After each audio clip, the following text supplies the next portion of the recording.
What's up, everyone? It's your old pal Matthew here from the Corrected View podcast.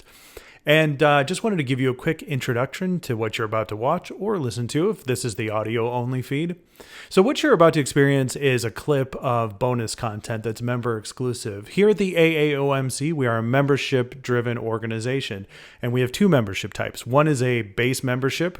It's introductory. It's free if you just want to come check us out and see what we're all about. That's the membership for you.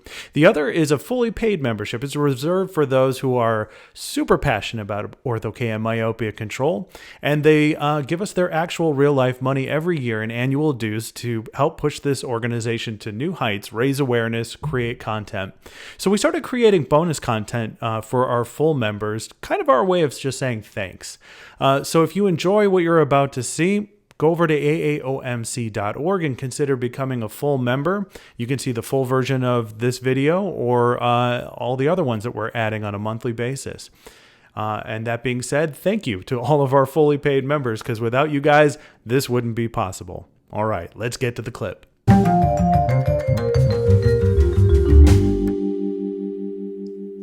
All right, welcome back to the Corrected View podcast. This is a podcast about ortho-K. It's a podcast about myopia control and the people devoted to its role in specialty care.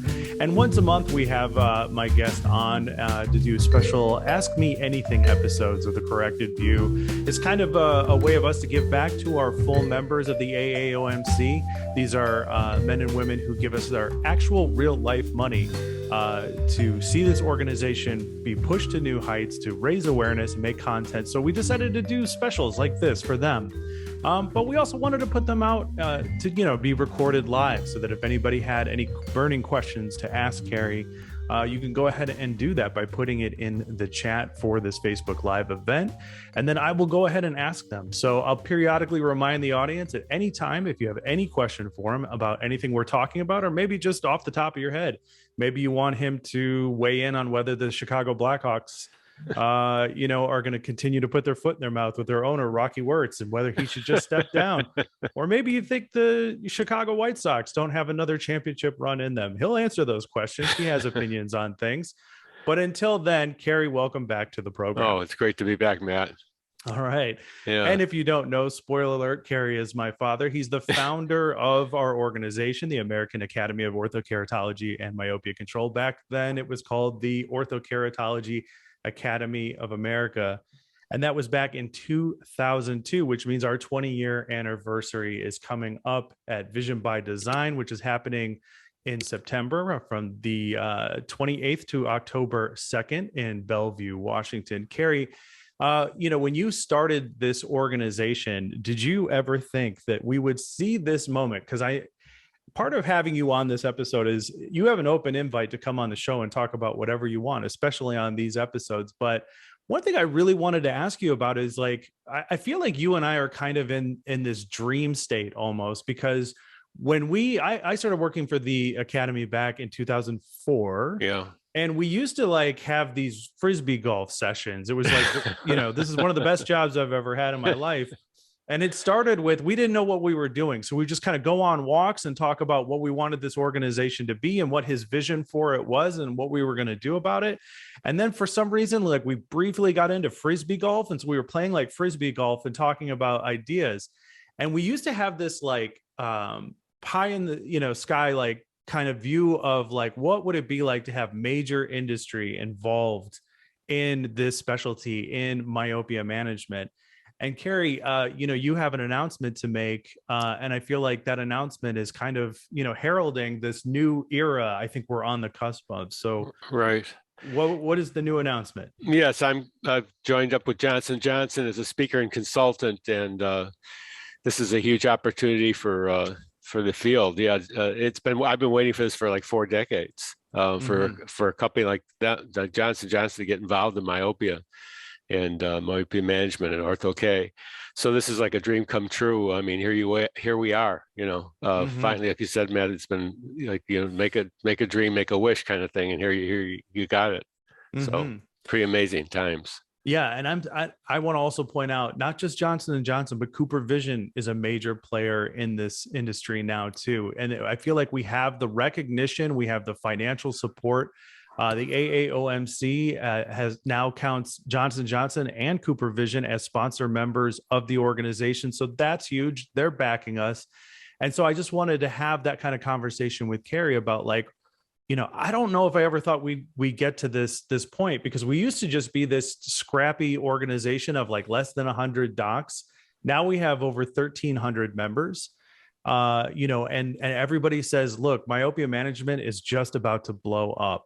So what does this mean for the industry to have like Cooper and Johnson & Johnson involved? Well, you can't say enough about it because it's always been the struggle. I mean, I remember back in the not to point fingers, but I remember back at GOS, the Global Orthokeratology Symposium, back in 2002, or for our first meeting there after the CRT Paragon approval, and B&L took a whole level of the CN Tower there. They had food everywhere. It was all around the tables. The talk was amazing. The spread was amazing. Everything was amazing. And we had dreams back then. And we were they were promising things like we'd be on the Tonight Show and they'd be making announcements, about Ortho-K and stuff like that. And then it didn't happen, for whatever reason, it just didn't happen. And so we're used to letdowns, my friend. We're used to a lot of letdowns here.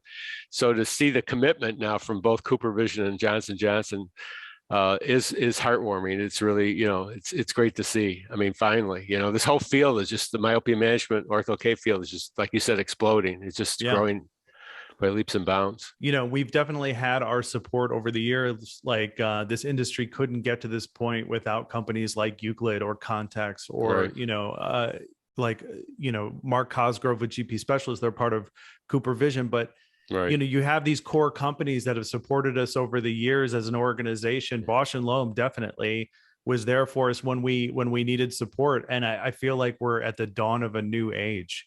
And so I'm super excited about it. So I don't want to get you in trouble, but what is Johnson & Johnson up to? Like, what are they hoping to do in this space? And why are you a consultant for them? Yes, first off, they perceive now as an opportunity, that the penetration hasn't been there in myopia management. It's still not being embraced by that many doctors, believe it or not. It's still challenged to get that going. So they see the possibilities of true penetration of the field, here with their products and with myopia. They're committed really to the field, myopia management, products second, myopia management first. So that's heartwarming to see that again. But it just, something that I always felt that if we could get even 10% of the docs involved in this, that would be huge for us, because this is specialty care right now. Mm-hmm. And so I think, that's a vision that I think is possible now, 10 to 20% of us being, very specializing in this field. And I mean by specializing, I mean a commitment, not a dabbling. Doctors are rolling out like we do in our practice. Myopia, that's all we do now is myopia management, basically, in our practice. So. Yeah. And I wonder if, because I think with your general optometrist, this is that moment where all of these things are coming together and this is our best chance to push forward on that. And so, with the way that things are and what we're looking at, we're facing the prospect of a lot of inexperienced docs, inexperienced in myopia management and Ortho-K. And I'm starting to become of the opinion that, and maybe this is a part of me that's not in the right mindset, but I'm becoming of this opinion that it takes a complete change in that mindset for the person, a complete mental change in the doctor. You have to be a different kind of doctor. You have to learn how to practice differently. Would you agree with that? Absolutely. I think we've gone from considering myopia as a refractive condition to being an eye disease. And that's a big, it's a tide change. That's a whole new way of looking at things. And I think you're right. The doctors are challenged by this because they're used to the older models that they've, referenced this in, and to get them to change over now and to start to see these emerging myopes as someone who needs treatment sooner rather than later, to look at things as being risk groups, certain patient populations, certain, parental histories, genetics, everything, environmental concerns are now making this, mandatory that we step in there and do something about it. We've not been trained this way. The schools are still not doing this. Mm-hmm. And I think one of the commitments that both Cooper and J&J have is to get into the schools and really change things for them, because that, right now the academy is one of the primary suppliers of this information. It's secondary, it's after school, after you get out of school. So you can't you know, it's tough to do that because you have to fill in the gaps, right? The doctors don't have that foundation. So the academy, other groups that are doing this have to build the foundation first. And so it's really challenging, very challenging. Yeah. Yeah. So what is the first step for an inexperienced doc to get into myopia management ortho-K? I hear this question all the time. I've asked it of numerous panelists, and I'm wondering why do we have to keep asking this question? Like, what is the obstacle? What's the buy-in? What is it in your opinion? It is the buy-in, Matt. It's the commitment. Doctors choose to dabble, a lot of them, and this doesn't happen with dabbling. It never catches. You never get there. You're always kind of leaning for it, but you never make it. You have to commit. You have to get in there. And one of the best places to start is to go to a meeting like Vision by Design, where you can learn from the basics, how to set up the practice, how to make it viable for myopia management, ortho-K, all the other tools that are out there, and make that commitment in staff, in time, everything. So I think a lot of doctors are reluctant to do that. There's no shortcuts here. You just have to, you have to get in and get your feet wet. Yeah, and that's got to be an intimidating process, especially if you haven't gotten enough of it at school. I don't want to throw shade at the institutions. I think they're doing what they can. I just think there needs to be more. I know U of H has a somewhat robust myopia management program in ortho-K, but I think we could just have more. That's what I'm always this kind of person that's like, well, what about more? So like for the dabble mentality, because I had Matthew Martin on this podcast, and he referenced meeting you and talking with you and you convincing him to get all in. Yeah. And if dabbling is so dangerous to, the budding orthokeratologist, how do we stop that from happening? Like, what is it going to take? Yeah, just to mention something, because it's not a one-way street here. I remember that conversation with Matthew. Sure. So, I mean, he made as much of an impression on me as I did on him. How so? And I remember that moment. Well, it was kind of like you could see it in his eyes. It's like the whole thing, you see the wheels turning and where he was going with it. You see, he gets it. He's got this thing, and it's like a rocket ship, like with his career, right? Took off, and the amazing things that he's doing. So I remember that conversation as well as he does. It made an impact on me as well. But what's got to happen, is this. You've got to start committing towards. When I do a myopia management case, or I work on patients, young, especially pediatric patients, I'm thinking myopia management if I've got a myope first. I'm not thinking anything else. In other words, I'm looking at that patient in a treatment pattern that I can do to control or manage the myopia. And then I grade those patients as far as more serious to less serious. Obviously they need sooner, but I'm doing an education all the time. And I think that's really, I remember I had an associate working for me for a while that, the patients used to come in and ask him for ortho-K, and he thought that was just the way things were. Patients just ask for ortho-K.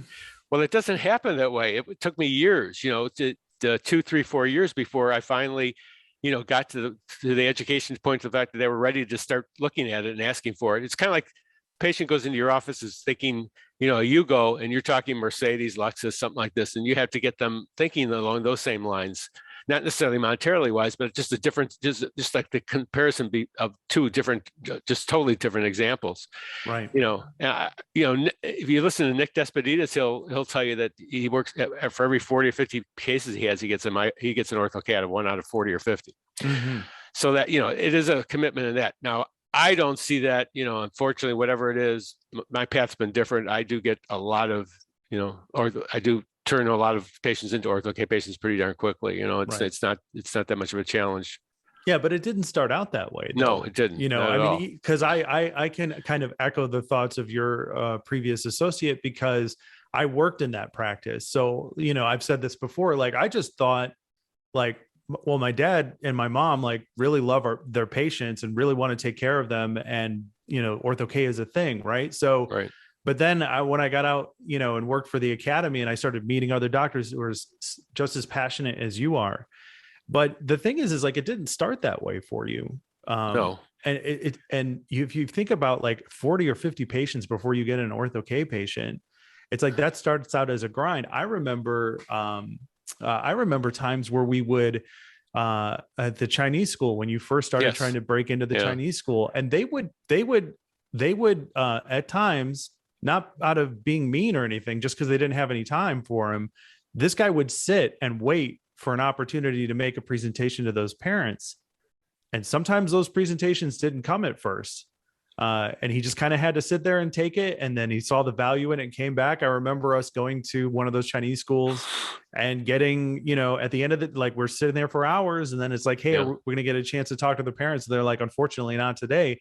And it's not like he just never came back. It's like he came back and tried it again and eventually got through. So it's like, is that what everybody needs, Cary? Is just like access to a Chinese school?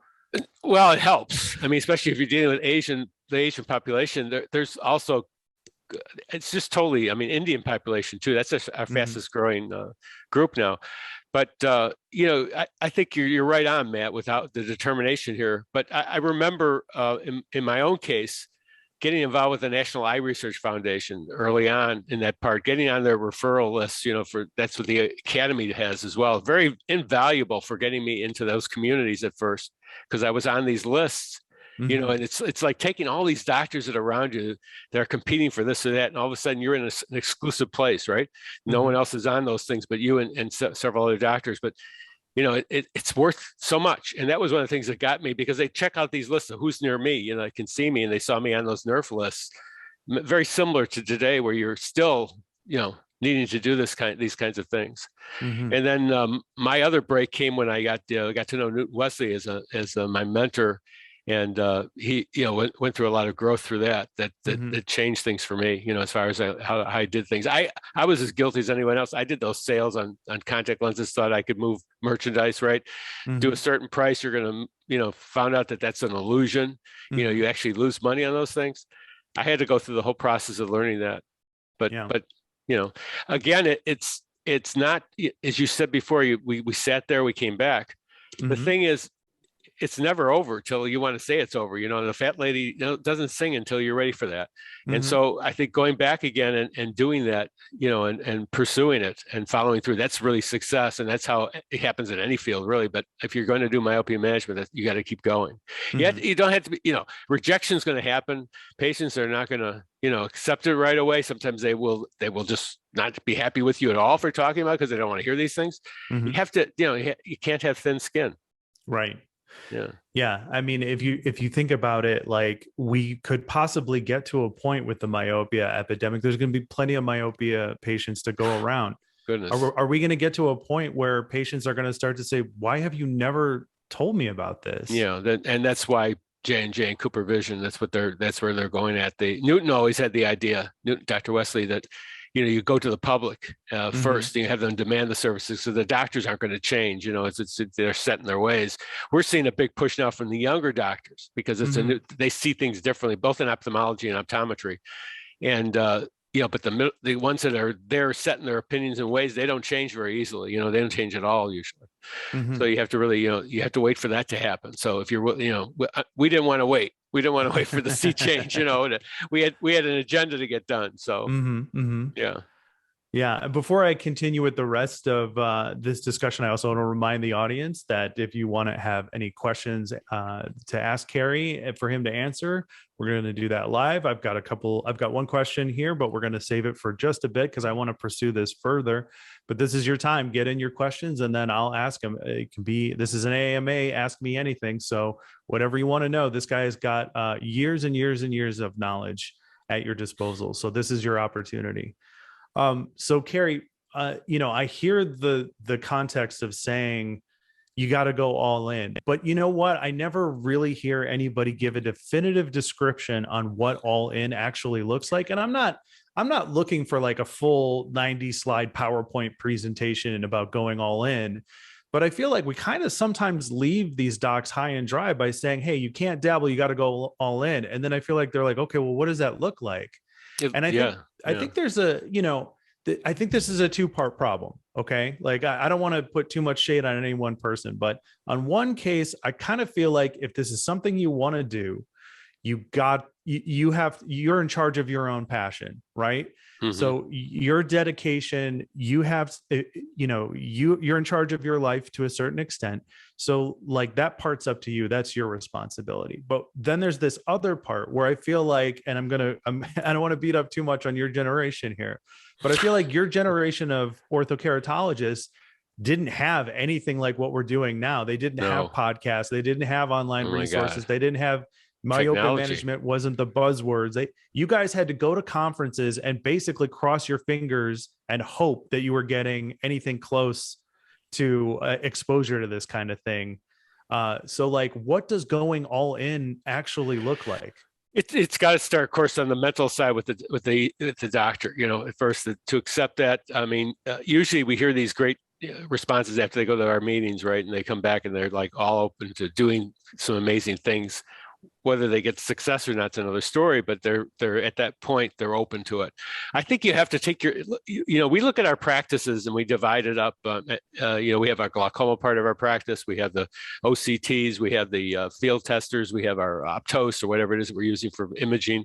I think you have to define a part of your practice and make that myopia management. Because you certainly are going to have a topographer, you have to have a biometer, and other tools, to do the measurements with. And I think you need to just do that. You need to make an investment in those kinds of technologies, because you certainly don't want to be doing ortho-K without topography, and you certainly don't want to be doing myopia management without taking axial length.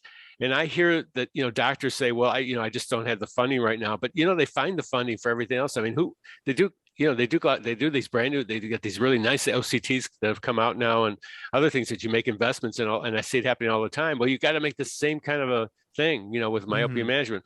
And of course, on the other side of the coin is having the materials up front that are, that you want to say, you want to pass on to the patients, and however foreign that's going to take. And then, of course, staff training is another huge part of it. And converting, the first thing you do is you convert at least one of your staff members over to an ortho-K or, patient. That's really oh my God, does that pay back dividends right away? Yeah. I mean, there's nothing better than that staff member who's either done ortho-K or you've done it for maybe their kid or something like that. And it's like when you've done right by somebody with myopia management with ortho-K, Nick Despeditis talks about this on the podcast. It's like a different kind of referral system. It's that parent at the soccer game, when we can have soccer games again. Maybe people are out there. I don't know. It feels like I haven't left the home in 2 years, but what I will say is, it's that parent at the soccer game who's like, you're not going to believe the eye doctor my kid saw the other day, like ortho-K and myopia management. These things are, I mean, do they have the potential to become mainstream enough that, the rest of, because I feel like we're in two camps here. I've heard some doctors say this is going to be the new standard of care. Right. And then I've heard some docs, and I think you've said something similar to the fact that it's like there's the 20/80, which I think is what you said, actually, the 20/80, that like 20% are going to be doing 80% of the cases. Myopia cases. Yeah. So like it's that whole new referral system. It's like you're a different kind of eye doctor now. And I think that's what a lot of people don't realize who are ECPs, because, and you can speak to this better than me, because all of that initial training is to sell glasses and contacts, you know what I mean? And so if the entire front part of your optical is devoted to selling glasses, if you're being trained to get those patients in and out of that chair because insurance or other considerations, how does somebody make time for a myopia management patient? How are they supposed to do that? Like, it seems counterintuitive. It is. And you're right. You're right on. It is, because they're not, the first thing you have to do is you have to spend time with the patients, right? You have to educate, and whether it's coming from your staff or coming from yourself, or I think both would be helpful if you came from both of you. I was just going to mention one other thing though, before we got really into that, is that, we're talking about this kind of work that we do with ortho-K and myopia management. This is like life-changing. I can't say this enough. You're taking a small human being here, a young human being, and you're changing their lives. They're actually making a life-changing experience for them. And they tell you so all the time, taking them out of this awful condition we call myopia, that's limiting their potential, that's limiting their ability to even work in their environment, and you're taking that away and you're restoring their vision again. And then you're taking away the fear of the progressive myopia. And I think that's something that we get into a lot. I mean, with our parents and our kids, that we talk about that a lot. So that's a great theme, because they have no idea what's happening here until you actually do it. because I love to tell my patients, like this is the only contact lens you'll wear that you can actually see through the lens, and then you can see when you take the lens out again. Nothing else works like this. And the parents get it immediately. They see the magic in this thing. Right. So, yeah. But yes, I'm on the specialty care part of this. I think that it has held true for, in many, many different instances. You're going to see, and I don't think this is a bad story. I mean, we're going to, like orthodontia and dentistry. I think we have to carve out specialties in optometry. It's time. I mean, this profession has been one of the last ones to grasp that, and I think there are reasons for that. But optometry needs to start branching to specialty care, which in and of itself will stimulate optometry with referrals, right? If we really do this right. So we have to really kind of let this model go that we do everything. And we have to kind of start understanding that there's some of us that do some things better than others. And, because we put our attention to it, and I think that's the way it will proceed with myopia management as well. I think people will dabble. I think they'll do some cases, but again, the vast majority of cases are going to be done by the core doctors. You mentioned there were reasons for why we haven't gotten to specialties in optometry up until this point. What are those reasons? Well, a lot of it's just, what do you call it? Jealousy. Jealousy. Yes. So? Well, it's like, to recognize the fact that someone else is doing something different in your area, that's hard for us to accept that. I mean, it's hard for us to even say, yes, that person's more qualified than I am in this area. This is the way it's been. And so on the state level, they actually keep this under tight control, that they will not, allow you to say something like I specialize in this or that. And I think really it's time for us to realize that this is such an amazing profession, right? And we do so many amazing different things. It's time for us to recognize this, that, there's huge room for specialty. And the crazy thing is, if you do that, you're going to start, we refer now mostly to ophthalmology. Okay. And that's great. It works, but we need to refer to each other too, as optometrists. Can you imagine that going on now? And what that means? You get not just myopia management, but you get the VT case in your practice. That case needs attention, and you got a colleague that does that now. That will specialize in it. You send that, and you should be doing this anyway. You send that patient to the VT specialist.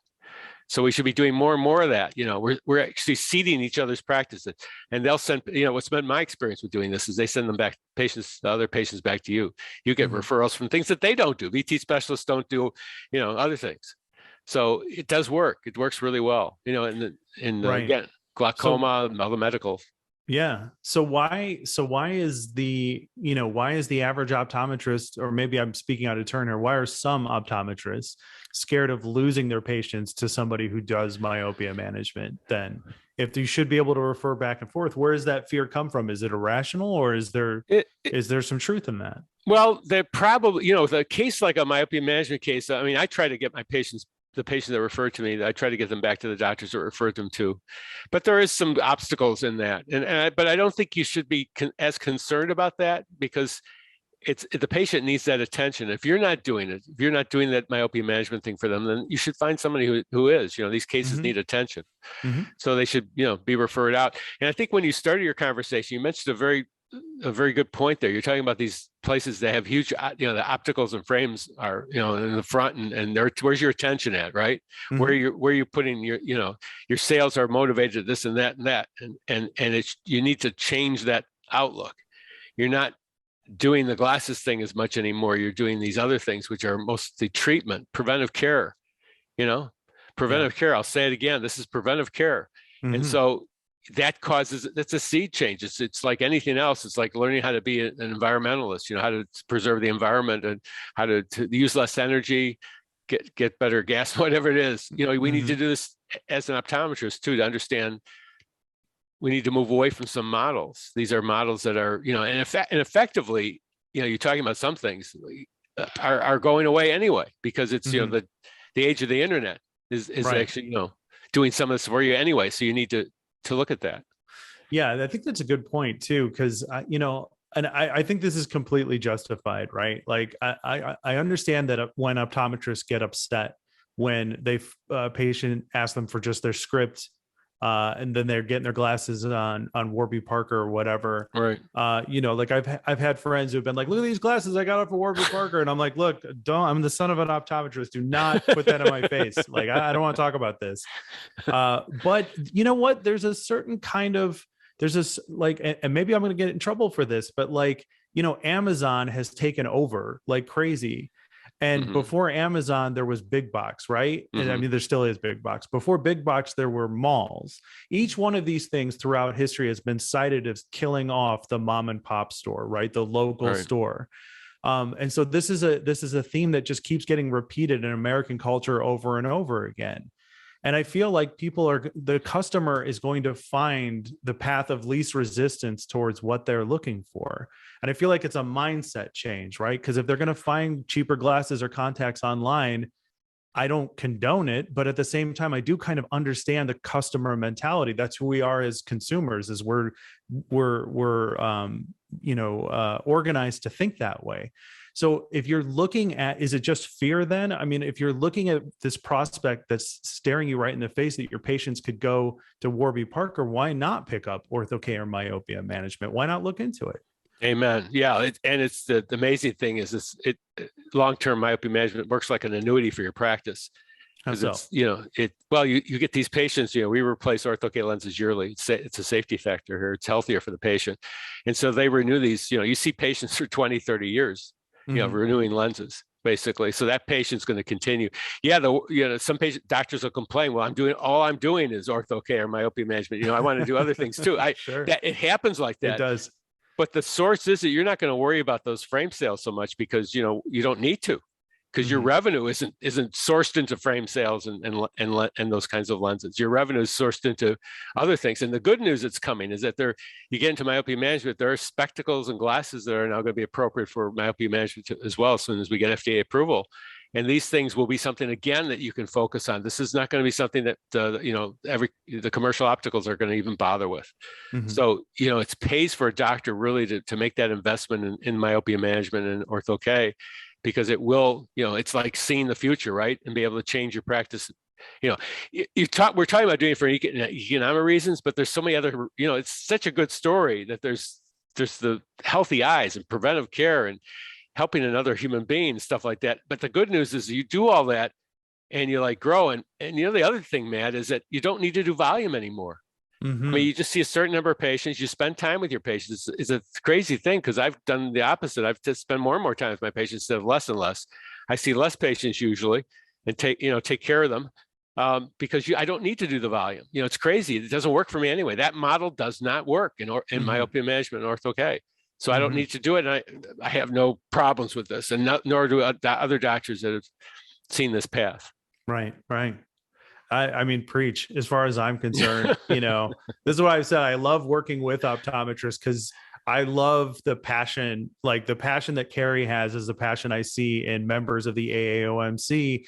And it's that kind of attitude and passion and outlook on life that inspires me and makes me excited to get up and go to work every day. Go to work, meaning sitting in this chair in front of the computer because of COVID. Anyway, all right. So is there anything else you want to talk about as far as the inexperienced practitioner before we get to questions? Yeah. Thanks for opening that. Yeah. Before we do that, let me just put out the call for it. Then we're taking questions for Cary. I've got 4 or 5 or 6 already. And then at the end, we're just going to fire them off and he's going to answer every single one that we can manage in our time. So this is your moment to get in your questions for Cary. And okay, so what else did you want to say about? Yeah, one of the things also that's kind of dovetailing in together with this is the J&J's new Ability Ortho-K lens, which is a topography-based system. One of the reasons why I got excited about Johnson & Johnson. It's a lens that actually allows an experienced practitioner to actually fit a patient without having to worry about some of the things they may worry about with lens designs and other things. It's a topography based, it's empirically based, and it'll turn out a very nice product for you with the patient. However, if you want to tweak this lens, it can be there are customization features of it as well. And so, I'm excited about this because this is entry level now in some cases for doctors, and so it's going to provide that entry level. We get more and more doctors fitting Ortho-K, I think, through this because it's user friendly and it produces a nice product that you don't have to don't have to think about too much if you don't want to. So what were those entry level what were those entry level obstacles that the J&J product is going to be at least addressing in your Yeah, opinion? that oftentimes you'd have to talk to, and I love the consultants, and haven't they been a part of our history, but you know what? If you don't have to go through that step, you don't have to troubleshoot like that. You don't have to go through, do those other things, or talk about the doctors don't have to call and ask about. If you can just do a system, turn on a lens, it works. That's a compelling story. It really eliminates another obstacle, and because always the doctors are always thinking, what did I need to do here? What did I miss? And it's not a product of these lens systems. They're fine. They work, but it's a product more of what we're dealing with that background of the doctors. That we're talking about, that obstacles to getting involved in this stuff. It's not just ortho-K, it's myopia management, period. But so I'm excited because this is going to remove some of that, and it's going to allow a doctor to, to start doing this, feeling better about the whole thing, and not having to worry about some of these other things that inexperienced doctors might worry about. Great. So if we can solve some of those fears, I mean, is that intimidating to you that because back, when you were just starting out in ortho-K, I remember, you and Eddie Chow sitting next to each other. Yeah. And Eddie Chow's like the smartest guy in the room. Yep. And he still, that's one of the other things I love about you guys is you're always trying to learn more, and I remember, you and like stories of you and Eddie Chow sitting next to each other at a lecture. And it's like Eddie knows more than what's being said on the stage. He's the guru in this situation. But it's like, but back in the day, it's like there wasn't any kind of education. Is that intimidating that there has to be a lot of hand holding for the modern optometrist who's more skeptical about this? Or those are my words and my words. Yeah, alone, no. It's and there is, and it's it's, I think, because again, it's a product of lack of foundation. In the whole field, we're really missing that critical foundation. It was funny, like the last podcast we did here with the ophthalmologist, we were comparing notes. He was saying, well, they don't get much ortho-K in school. I said, no, we don't get much, we got a few universities that do a better job, but it's still, it's embarrassing in a way. They got it, this whole topic, this whole field, we were basic on the same theme and same thing. So yes, the other thing I was going to mention before we get to the questions is mentors, finding a mentor. I mean, I mentor a lot of doctors locally, and they come off to my practice. They look around, they observe patients and stuff like that. And we talk a lot on the phone, do a lot of, work with them. I think this is a natural thing to find a doctor who's done this a lot and just ask them, what's the worst that can happen? They're going to say no, they might embrace what you're doing. And, I've always felt like this isn't competition. I've got plenty of, cases and building, that kind of a practice. I think, we all have that capacity with us, and just to think about the fact that in a doctor's practice that, maybe they're working for another over established practice, bringing that kind of knowledge to their, the gold mine that lies in the file cabinet, potential cases, you could really turn the thing around for anyone, as far as bringing in extra revenues and not worrying about frame sales going to Warby Parker, Right. Yeah. And that, at the AAOMC, we have a Google group. If you're a full member, if you're supporting us with annual dues, you get access. It's like insider access, right? You get access to people like Cary, Dr. Marie Homa Palladino, who's in the chat, other doctors who have been doing this for years and are still educating themselves, super passionate. And as far as just asking questions, this boggles my mind. I don't know. Maybe it's because I'm your son, but like, if I want to know something, I don't care how stupid I look, I'm going to ask the question, because I feel like the smarter move in life is to get the information you're looking for so you can make the adjustments you need. So I just, a lot of questions get asked in the Google group, but we have a Discord server that you can use from your phone or computer for the AAOMC. And there's also like a voice chat channel in that Discord server that I keep telling people about. I don't know how to unlock this for the members so that everybody starts using it. I'm like, wouldn't it be cool if you got onto the Discord server and you were like, I need help with a case. And somebody was like, okay, I got 15 minutes. Let's talk about it. And you jump into the voice chat area of that Discord server. Maybe it's just technology needs to catch up with mainstream expectations. I don't know. But all I'm saying is both of those resources are available. Come ask questions. And if you're not getting any response in that Discord server, let me know, because like I really need to make that work. That was something I pushed for. And I think more people should be using it. I don't know why people aren't using it. Ask a question in the Facebook group, for Pete's sake. All right. Anything else you wanted to say about the topic before we start taking questions? No, well, we all, I mean, there's no such thing as a dumb question. And I've golfed many times. I've looked at the patient when I've had a case that didn't go right, and I said, I didn't just recently take a dumb pill. I mean, I can do this. Just give me a chance to get this done. I think you have to just look at this whole thing, this whole field, and say, you know what, we're all learning. Even the most established doctors still learn. I still learn. So just ease up on yourself, relax. We're all human beings. We all have the same experiences, There's no dumb question. We're glad to answer whatever it is that you need to have answered and help you out. Yeah. I mean, if you're new to Ortho-K and you're in that Google group, you just need to look at it like, all the people in here have been in my shoes at some point. And many of them, there wasn't this kind of resource available to them way back then. So take advantage of it, people. I it's so frustrating. I'm like, ask questions, ask more questions. We get great dialogue in there, but I'm like, if I was an optometrist, plug your ears, Dad. If I was an optometrist, I would be asking tons of questions about this.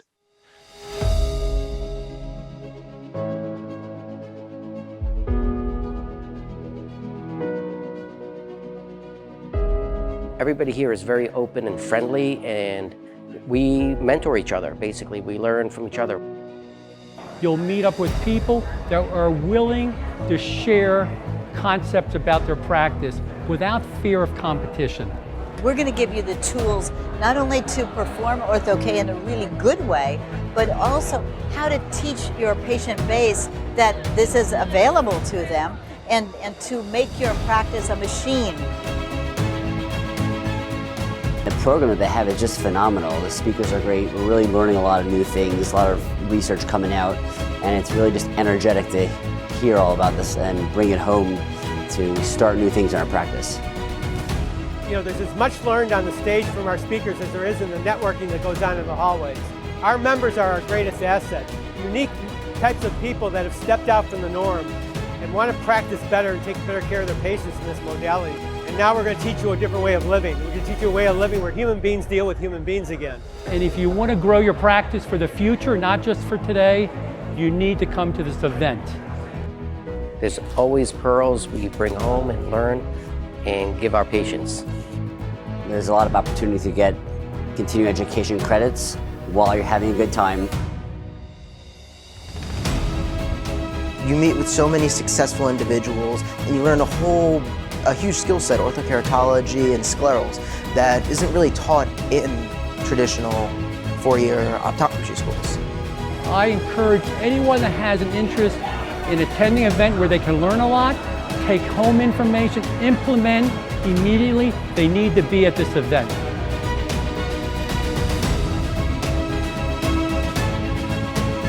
And it's just an amazing community.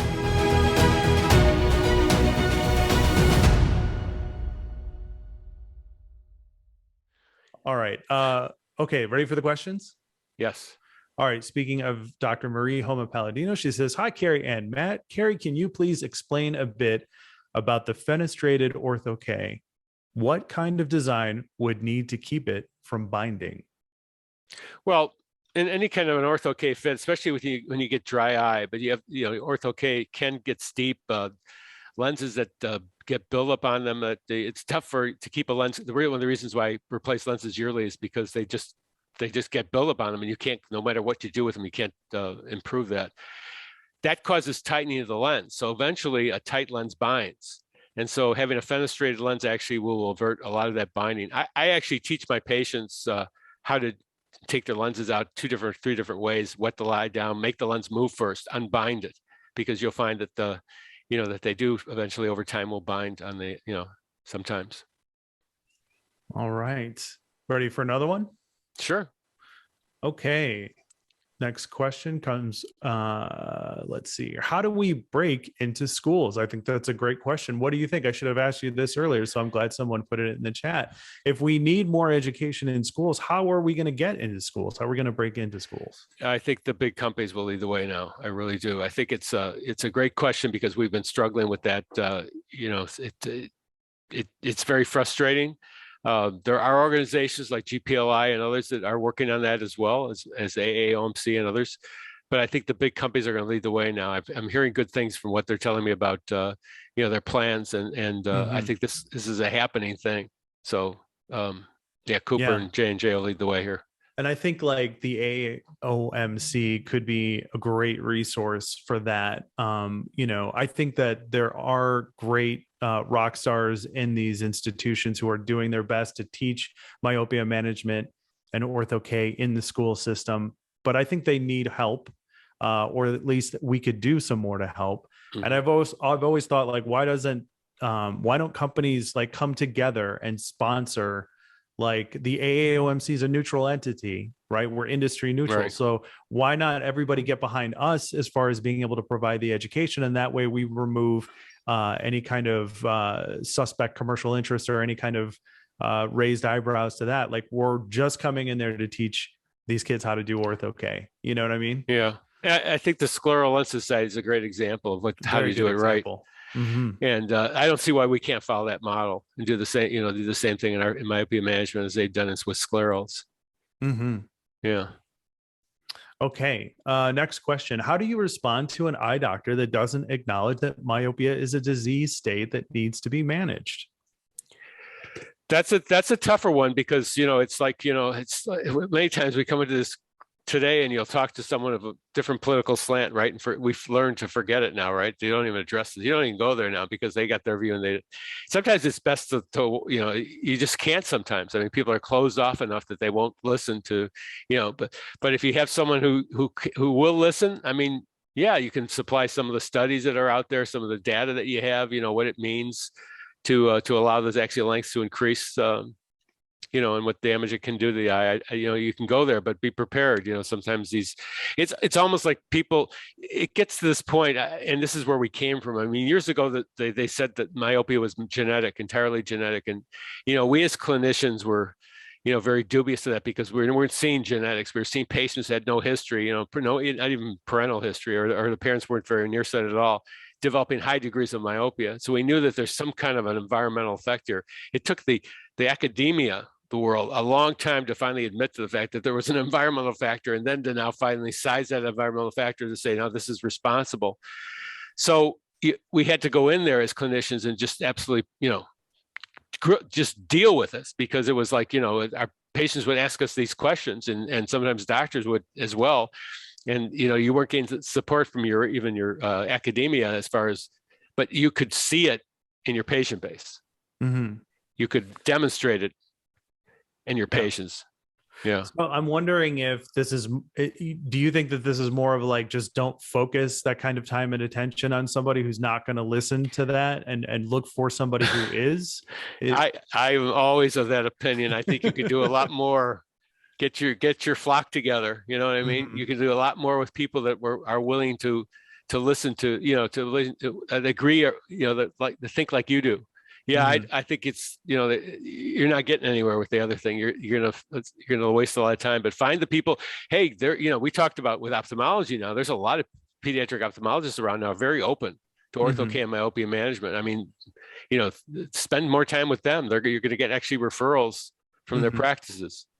Yeah, it makes me wonder why like a Costco optical setup isn't like the ideal feeding structure of myopia management patients, right? Because, and correct me if I'm wrong here, but David Grosswald, who was on the Knowns and Unknowns webinar, which is on our YouTube channel at the AAOMC YouTube channel, like, he made a point that, like, a doc in that situation isn't going to either want or be able to do much myopia management. It's not in their radar because they just have to keep seeing patients. So like, I've heard other people mention this before. This is not an original thought of mine. But like, why isn't that seems like a perfect marriage, right? Because you have one established setup that needs to just give those eye exams, Right. And then you have others who are like, hey, if they need more, if they're a myopia management patient, send them on over. So like, can we expect to see that kind of growth? I get them. Like, I get those them? referrals. Yes.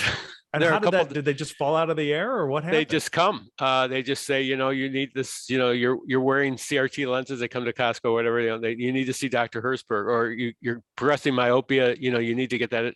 You need to see him. Go down there and see him. So it's already happening. Yeah, that's something that as you're making mention of is very much a true. It's true. Yeah, I wonder if it's like the burger vegan example from Justin Robert Young, who is a podcaster that I follow. He makes the burger vegan example where it's like there's no point in wasting time on people that aren't going to see the example or what you see or what you agree with. And in this case, I don't want to get political, but he was using the examples of vaccines and masks. He was like, you just have to go into this realizing that there's a certain percent of the population is not going to agree with you. And he uses the example of like people who eat red meat and people who are vegans. Vegans are never going to eat red meat. So what you should do is you should focus on the people who are interested in that burger, and you should make that burger seem like the best thing in the world, so that you're not trying to get vegans. You're trying to get those fence sitters who are like, I kind of feel like a burger. And then you just slowly draw them in, but focus on the doctors who are open to myopia management. Does any of that make sense? Or it does, but I would say that with the burger eater, I would be working on exercise with that gentleman or lady. I would actually go another angle. But yeah, I would go an end round around the burger issue and say, we need to start doing weights. We need to do cardiovascular. But anyway, yes, it's much easier to I mean, heck, we're just beginning this thing. Let's go get the people that are like Matthew Martin that are starting out. Let's go talk to them. They're going to make end up making a huge difference in the field. And that's time much better spent at this point. When we get it well established here, and we've got our 20% doing the 80, and all that, then we can start see if we can convert the rest of them. Gotcha. Okay. Can you tell us more about VBD 2022? Well, we're still trying to get the program finalized because there have been new changes. It just seems like there's always a lot of new changes when it comes to continuing education, especially with online credits and whatnot. This is an in-person meeting. There have been some changes made, so we're still trying to finalize the agenda so we can get it ready for approval. But what I will say is that we're going to, and we were keyed up to do this in 2020 before everything happened with the pandemic. But this was actually, Cary was one of the proponents of this idea, is that our Wednesday, Thursday for Vision by Design is called Boot Camp for Newcomers normally. And that is open to new docs or docs who are new-ish to ortho-K and myopia management, maybe you just need a refresher. But then we also got like a huge portion of interest from our bread and butter, more veteran, or they don't need boot camp anymore. Docs. So we're doing a myopia management symposium on Thursday that starts in the morning and goes into the normal, like till 5 p.m. or whatever. So that's going to be a really cool program where it's just going to be like super focused on myopia management. What was the inspiration behind that? I know I'm kind of putting you on the spot, Cary, but you were one of the big proponents behind the Myopia Management Symposium. The future is now, I think is what it's called. Right. Yeah. So what was the inspiration behind this? I thought you could, and to the credit of the field, they've caught up a little bit with us because there are conferences now that are doing what we were doing. But I thought bring the best thinkers in the field, into your platform, and then have out at it. Let them have a whole day where they just get to present all the crazy stuff that's going on, all the new stuff, all the everything that's happening with myopia management. Basically, it's like an immersion. You get totally immersed in the field, and you can't do that in a regular program. I mean, right? Because there's breaks and everything else. So there's too many different courses, but this was like that thinking. Yeah, let's get everything out there right now. What's the state of the art with myopia management at this point? And that's what they're going to be, exposed to again on that Thursday. For So sure. yeah, so it's exciting to even think about that. But we broke ground on that thing. That this is the Vision by Design is the myopia management program. I mean, please, we were doing this thing back in the early 2000s. Introducing myopia topics. So we were the front runners in that. Putting that in place, and it's continued to be the innovators here. So you're gonna hear things. Other conferences, it's like dabbling. This is the place really to come in and get immersed with it. So yeah. Right. And not just like on stage immersion. Here are some things that I've heard Vision by Design be called. It's the Super Bowl of myopia management. Right. Yeah. It's summer camp for optometrists. If you think optometrists are boring, you've never been to Vision by Design, is what somebody has said. And to that point, the energy of the people who go to this meeting, because this was a meeting when we set it up, you and me made this meeting from scratch. Right. And when we originally envisioned it, we were like, we took our inspiration from Joe Collins's Exodus group, and we said, we need to make something for our members, something to give them a dedicated ortho-K myopia control educational experience. And what we found was that we succeeded beyond our wildest dreams in that the people that came there would just like talk each other's ears off. You would go, I've been to, you'd have to shut the lights off there. Then hours later, the meeting's done, guys. Ferris Bueller, it's time to go home. We go get dinner, Right. They just be there, sitting around talking about this stuff.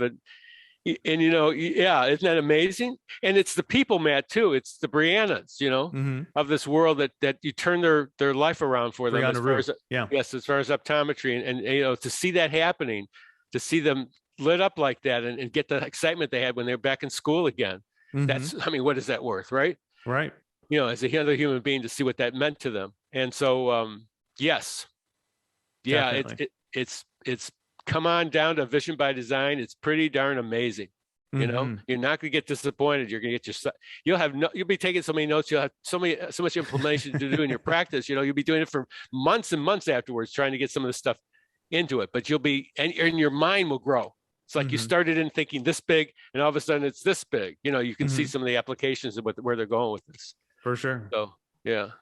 Yeah, I love how passionate our attendees are, and they will just, what's working in your practice? What do you think about this? Oh, that's interesting. Like, I've been to other conferences since I was a kid, and I've never seen the kind of energy and commitment that the people who go to our meeting have. It's like coming home, right? Yep. All right. So you ready for another question? I am. Okay. Any suggestions going from general to a specialty clinic as a small solo practitioner? What do you think, Cary? Well, like you said, again, you're going to define your specialty part of that market that you're looking at with if we're talking about myopia management, then you got to equip it, with basically getting the equipment. We talked about the biometer and the in your topography system based in place, and then I would personally. We have a contact lens dispensing area that we do our contact lens dispensing. You make this unique for Ortho-K. I mean, or especially lens, spitting, and you won't be disappointed. You're going to grow that, and so you're not just fitting soft lenses. Okay, if I had to do that, please, I would probably, you'd have to. My brain would be going if that's all I did was fit these things, the soft lens to a patient. I want to do something cool for somebody. I'm going to help them with their eyesight, and I don't want to see the prescription in advance. So fitting just single vision soft lenses is out.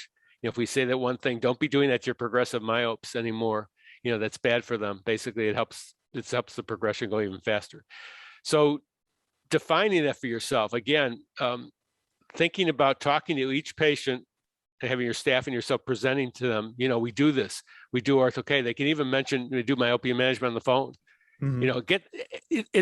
Doctors are intimidated by this because it's going to invite questions. And we talked about it. They don't want to spend the time answering the questions, but you really need to build that, especially if you have a concept of getting away from, just the general practices that exist today and getting to something that's going to expand and grow your practice, instead of seeing it constrict and shrink, with the same old optometry we've been doing for the last 30 or 40 years, do something different now. Yeah, I love what you said, and I think in this culture, American culture in specifics, we don't want to look foolish by not having all of the answers, right? But I think there's a commonly overlooked dynamic of saying, you know what, that's a great question. I don't have the answer to that now, but I'm going to look into it and I'm going to get back to you the next time I see you, or I'm going to follow up with you about that. And I feel like that's an opportunity to connect. Should an optometrist say that to a patient? Oh my God, yeah, that's a breath of fresh air. How to the so? patient. Why is that a breath of fresh air? Because you're not perfect. The patients realize this. They know this intuitively. They don't know everything either. If you say, well, you know what, I don't know the answer to that question at the moment, but I'll be glad to do some research and get back to you on it. That's a fine answer. Or, if you want to, refer to someone else to deal with it, if it's especially you're not doing, but that needs to be said again and again. I hear things that doctors say that are, they're not, because they don't know. It's not true. They tell patients, and we get those patients in, and then we have to just say, you know what, maybe they were confused or something, because it's obviously this isn't how things work. I mean, yes, if you don't know the answer to something, admit the patient responds very positively to that. You don't expect you to be, they know you're not perfect. None of us are even close. So yeah. Awesome. The other classic thing too that I've learned because of this, going through my medical doctors, they will all the time, they'll admit to this thing and say, you know what, that's another area. This is for my colleague here that does that work. That's what they'll do. They'll tell you that it's not they're part of their specialty. It's not, if we're not doing that, it's not ours either. Obviously we're not the, we don't know all these things. Right. Very well said. Okay. Next question. You ready? Sure. Any tips on how an inexperienced fitter can get more comfortable with topography capture and analysis? Cary, what do you think? Yeah, that's a really good question, because it's, I would say practice on your spouse first off, and your staff. But getting topography pictures is a real challenging thing. And even to this day, you're working with kids too here. So they're squirming, they're moving, okay.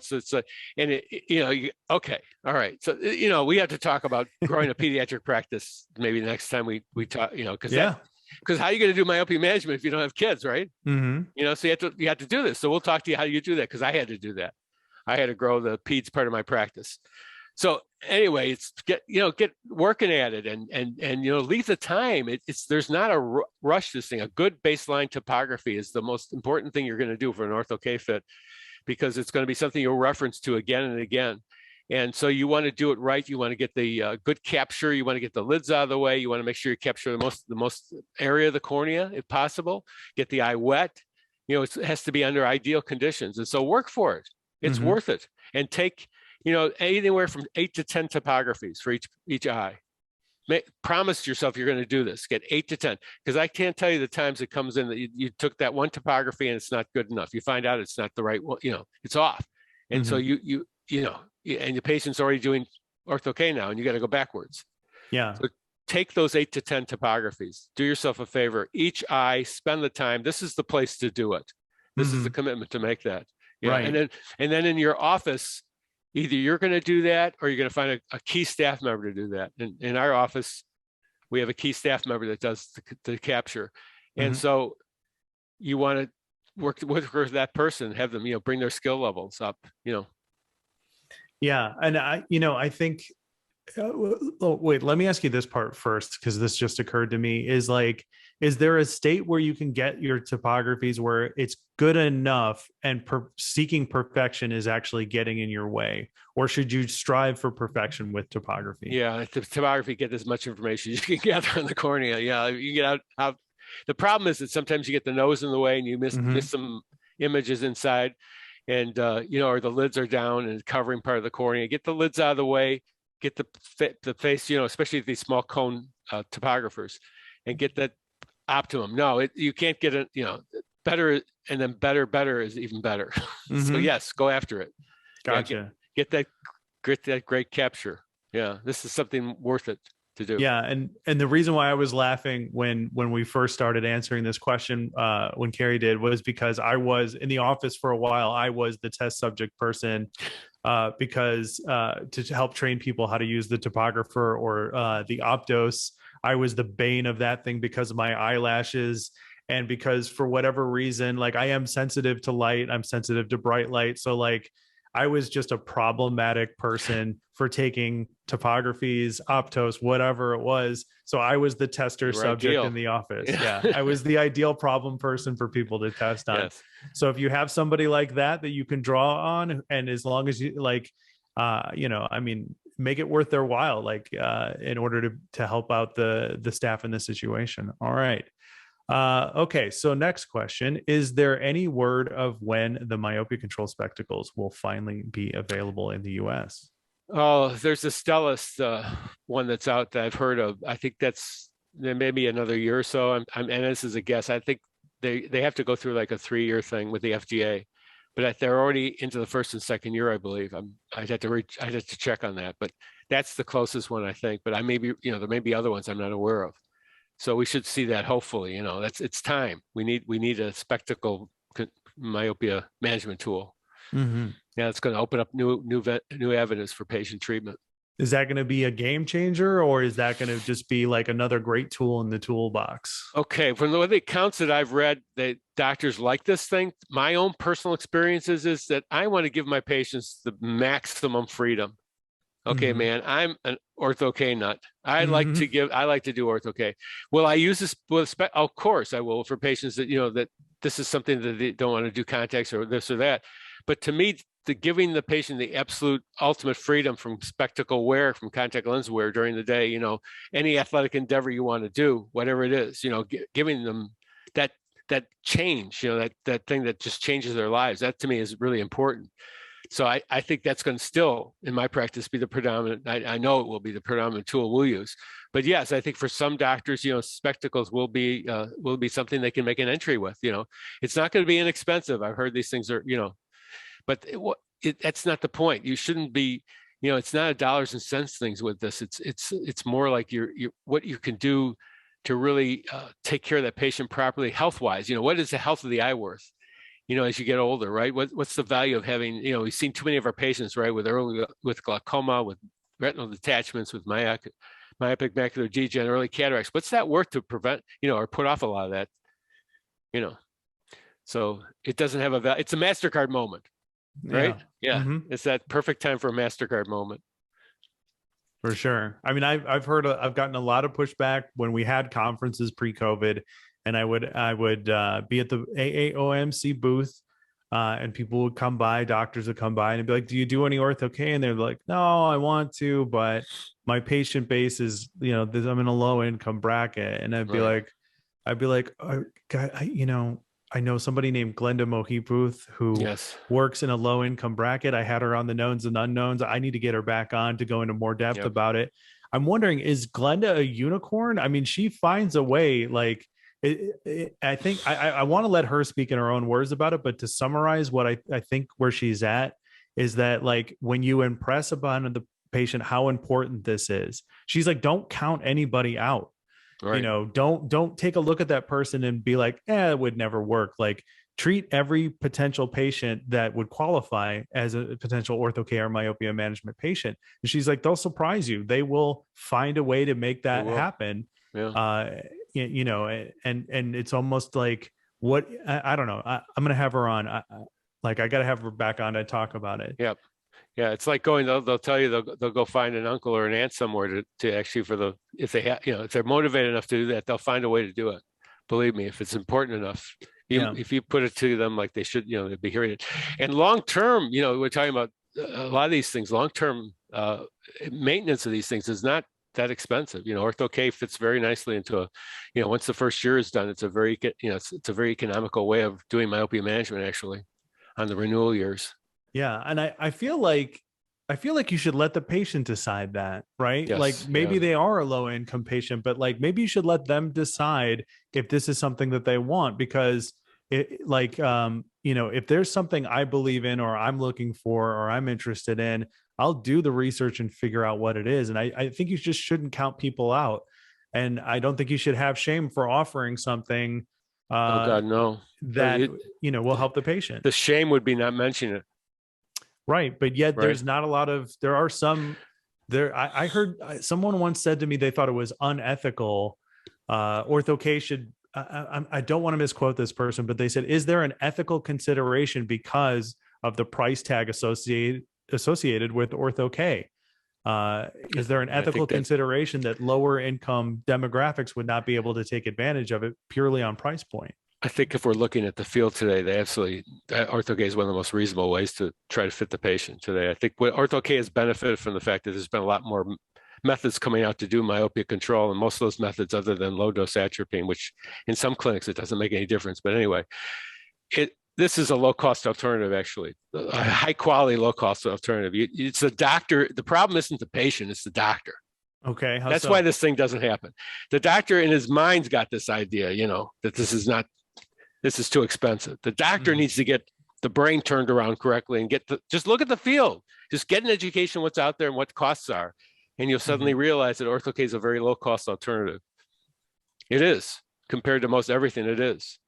And, that argument maybe 20, 30 years ago, maybe, not today. Yeah. Gotcha. Okay, so next question, scrolling up. Let's see here.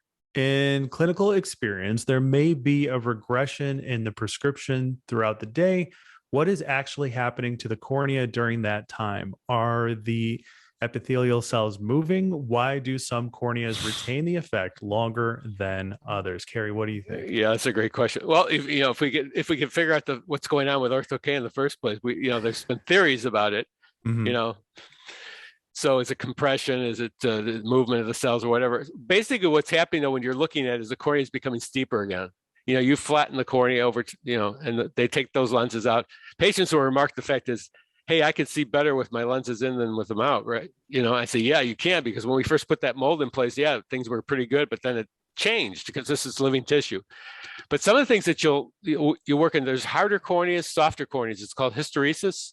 And I've done some studies on that, and believe me, some of these hard corneas, I mean, God, it's like you could take a hammer and a chisel to them. You can't change them, but that's another part of it. Certainly, as kids get older, the corneas get more rigid. Adults have more rigid corneas than kids. We're having a problem here as we age. We're getting more and more rigid. Stop that whole activity. Start opening the mind up, expanding. Thinking younger again, and opening yourself up again. But so it's a rigidity issue that you're finding. And and it's also sometimes an anatomy thing. If you have a cornea with a lot of eccentricity, those change much more quickly in the corneas with low eccentricity, because you're having to do a lot more management of tissue movement. And I always like to remind my ECPs to look at corneal volume. Okay, corneal volume is so important. I could repeat this every time we go online because it's so important to listen to. Because if you get a corneas usually come like large and flat or small and steep, right? But it's a volume thing. So it's the total volume of the cornea, right? If you come up with a cornea that's small and flat, trouble. There's not a lot of volume there. Be really careful. On the other side point, they don't happen like this usually, but if you have a large, steep cornea, man, that's nirvana. That eye's going to change really, really quickly. So sometimes that's some of the problems that you're facing too. Look at corneal volume.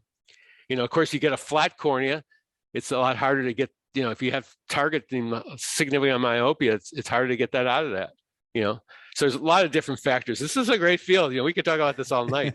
We can go on and on and on about what the reasons why, and that's why I love it so much, because we're still learning a lot of these things. Yeah, that's why I wanted to start this podcast. That's why we're doing this, because I was like, man, the conversations that we have, the conversations I hear you guys have, this should be shared with a larger audience. Absolutely. And there's always something new happening. There's always something that's being debated and talked about. So, all right, you ready for the next one? And then we'll call it a night here soon. I want to be respectful of your time because we're past an hour at this point. All right. So, how do we break into local schools to present myopia management? Cary, have you ever done that? Chinese schools, yes. Not into the, no, I haven't done that. You had to get through as I understand, you had to get through a PTA member. You can talk about things like this. It's not a bad idea. I mean, I've just never used that route before, but yeah. Yeah, good thought there. Okay. All right. Let's see. I just had a squirrely 5-year-old. If I can't do eye care on her, how am I going to use a scan mate on her? What do we do about squirrely patients? Isn't that interesting? Or even younger, that might, but okay. So, you got to do the best you can, right? I mean, and you can't get too crazy about it either, because whatever you can do, right? And so if you're being, talking about ortho-K, it's tougher because you want to get, these topography readings and things like that. So it might not be feasible at that point, but certainly you can, we do a minimum thing of talking to our patients, the parents, about habits, behavioral habits. We go through the whole thing, how these kids are supposed to, for myopia, how it's important to go through all, staying outside, not to watch your close work, try to keep them off ban those smartphones, till they're like 10 or 12 or even longer than that, take them away. I have unhappy patients that come into practice because they lost all the, they lost that the phone. They're playing Xbox on the darn thing all night, basically on a smartphone. I'm saying, does this sound smart? Because you're so close. So anyway, you go over those kinds of things with the child and the parent. You go even things like diet. It's important. In other words, at this point now, it's an education thing. Maybe you haven't got it to that. I guess you could, if it's a progressive myopia, you could start with low dose atropine. That would be something that could work for them. But you need to talk and discuss as the parent if they're comfortable with that or not. But it's an education thing now at 5 years of age. It's something that you're going to set the stage for when the squirmy little one gets to be 6 and 7 and isn't squirmy anymore. There's not as much, and you can do more with them. But you're always looking at the end game here. What am I going to do with this patient, right? I mean, I project my patients out 5 years, what are they going to be like in 5 years? I don't know if the doctors do that, but I look at, if I don't do anything, what's going to happen in 5 years? And sometimes it gets pretty, scary. So it's something you want to, put your plan in place, talk to the parents about it. Mm-hmm. Tell what you're thinking. What my parents, I want them to be as educated as I am about the subject if I can. I mean, again, it's a model that doesn't work in a fast food practice, right? Yeah, and it's part of that. You got to grind kind of attitude, because if you mention it to the parents this year and they're not interested, fine. If you see them again next year, you mention it, they're not interested, fine. You see them next year. A year is a long time. How much has changed in that kid's life? Look at the state of the pandemic, where our kids, unfortunately, are stuck in front of screens even more than they were before. And so many parents are like, well, this can't be good for their eyes. And then it's like, you think about all those patients that you laid the groundwork with, planted those seeds with, and then a moment like this happens, and then they come in and go, well, this can't be good for their eyes, right, doc? And you're like, yeah, that's what I've been saying every year. And this, let's talk about their options. Yeah. Yes. Yeah. So, are you going to, anyway, all right, let's do one last question and then I'll let you go. And I like this question. It says, who are some of the key myopia leaders that you draw inspiration from? So many members, so many docs out there draw inspiration from Cary Herzberg. And I think it's always fascinating to ask people who other people see as a mentor or find inspiration from. Who inspired them? So Cary Herzberg, who inspired you? Newton Wesley. Okay, who is Newton Wesley for the uninitiated? Okay, Newton Wesley is one of the most famous eye doctors that ever lived. He actually has the original patent on the with TUI on the corneal contact lens, and he actually went around he barnstormed around the country, taught himself how to fly.